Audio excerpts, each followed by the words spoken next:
Well, hello, Maulers. Welcome back to the bench. Quick update for you. This is video number 2. My first video got interrupted by a phone call. So, decaling process is going slow. I'm still working on the saucer section. I do have, let me flip it over. There's the bottom side. Decals are on, and the top section is pretty well knocked out. I've got everything on there. It came out really good, actually. I'm pretty happy with that. I'm not real happy with how the decals are going on, but they do look good. So another problem I'm finding with this kit is the decals are very brittle. The one thing I can think of why they're so brittle is I've noticed that when I was applying some of the larger decals, such as the thruster indicators here, they're very thick.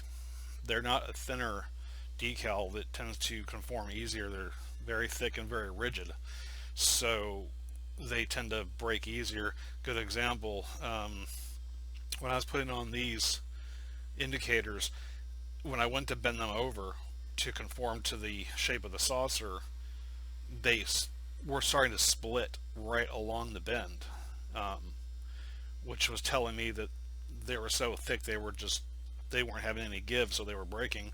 So I had to use microsaw on them as I was actually bending them over. The micro set wasn't working. They were still breaking. So I took some microsaw and then I just kind of varnished it with the brush, and that actually softened the decal pretty well and allowed it to conform. So with these decals, unless you use aftermarket, these decals, your best friend's going to be microsaw. I'm not sure how Walter's Solvaset would work on these. I'm not sure. It would probably work just fine, but I've always used the microsaw. The other issue is on the BC deck here, the red rings that go around the top and bottom. I was able to get them on, but they actually broke in about 6 different places. Well, let me retract that. The first one I put on was the lower one. That broke in 6 different places.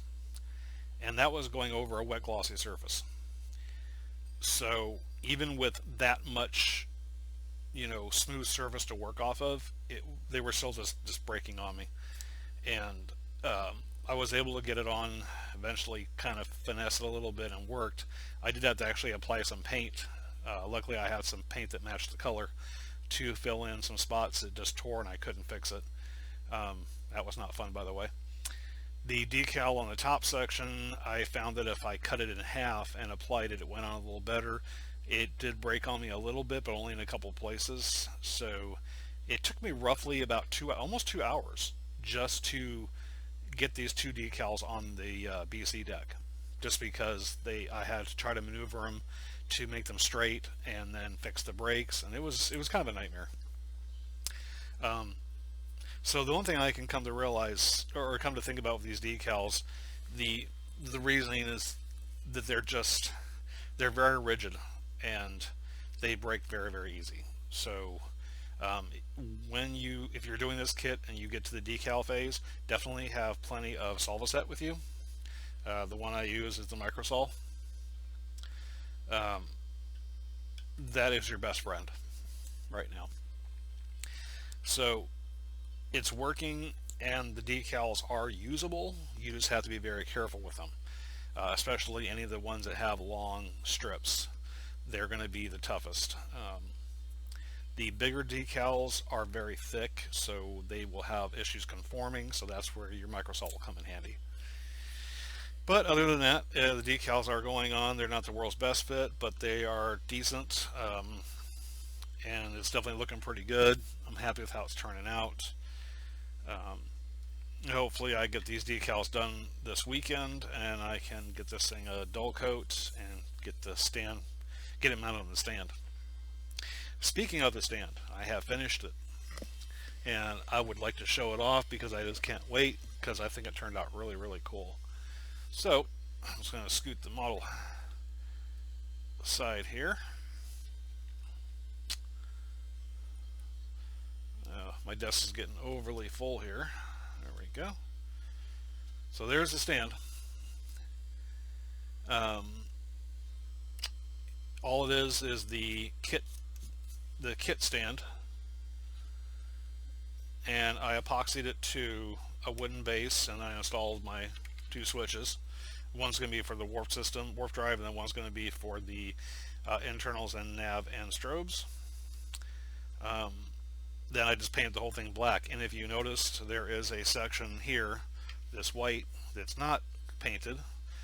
And the reason being,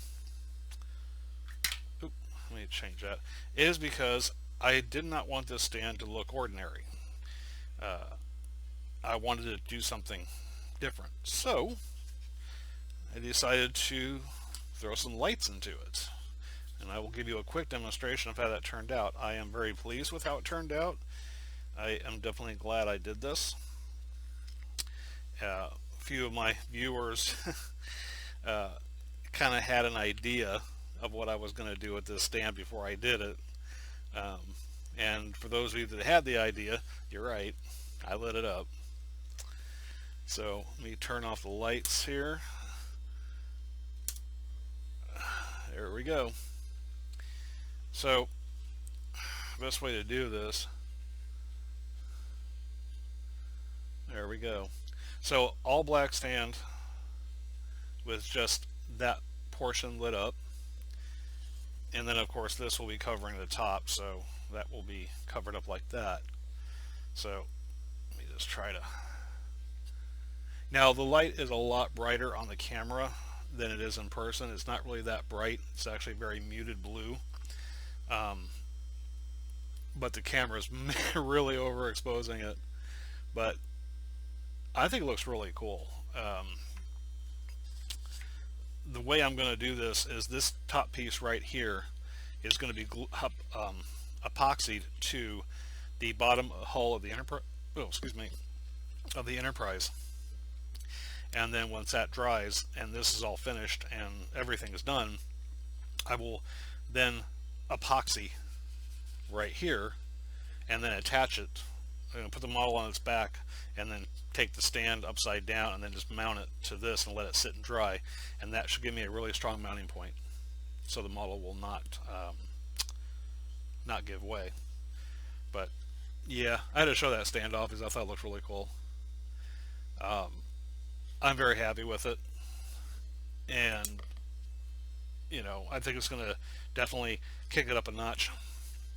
The other thing that I've basically I analyzed and I figured out the issue with the stand that came in the kit initially from round 2.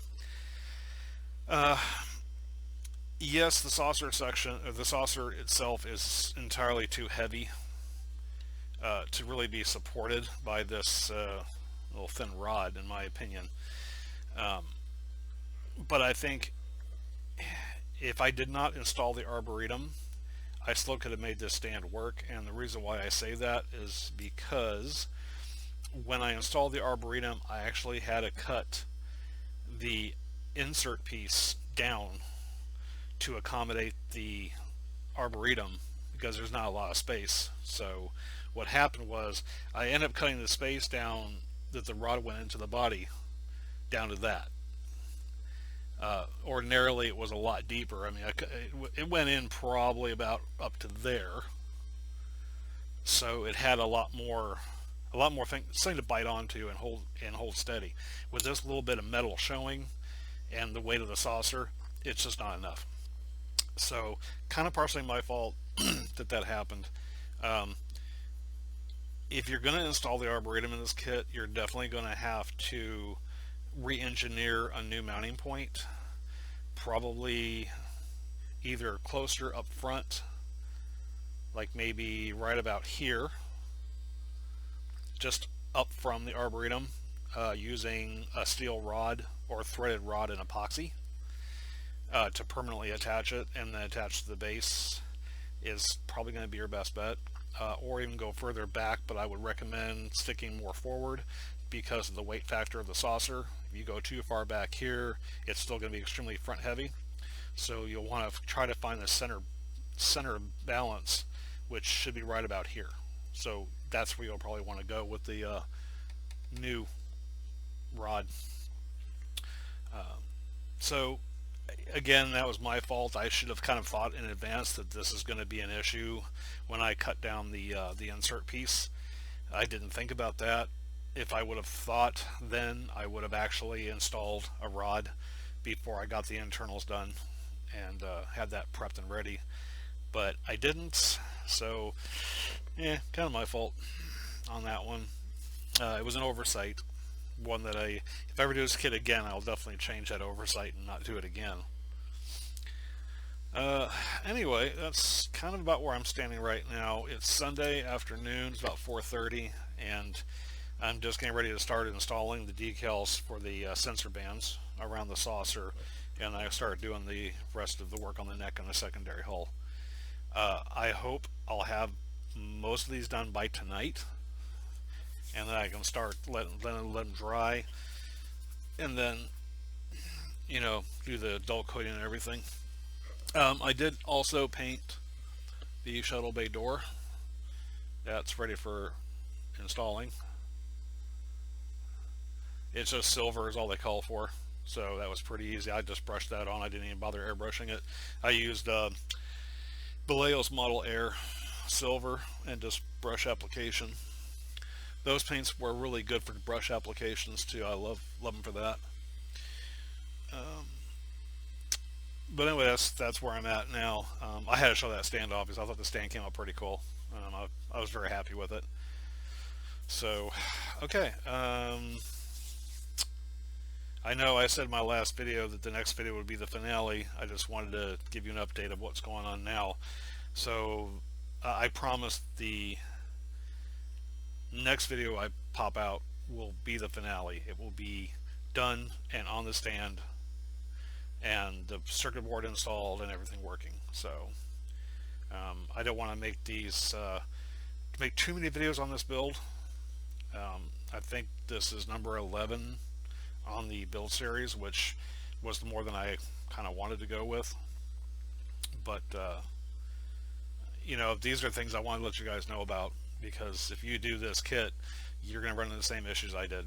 So remember, Microsol is your best friend with decals on this thing. So yeah, that's about it. I'm going to go ahead and call this video done and get back to work on these decals, and I'm probably going to spend the rest of the day doing decals. So, alright guys, I want to thank everybody for watching. I want to thank all my subscribers, all my viewers. Hope you guys have a good rest of your weekend. I'm going to be busy working on this, so until my next video, you guys take care of yourselves, have a great week, and I'll talk to you later. Bye.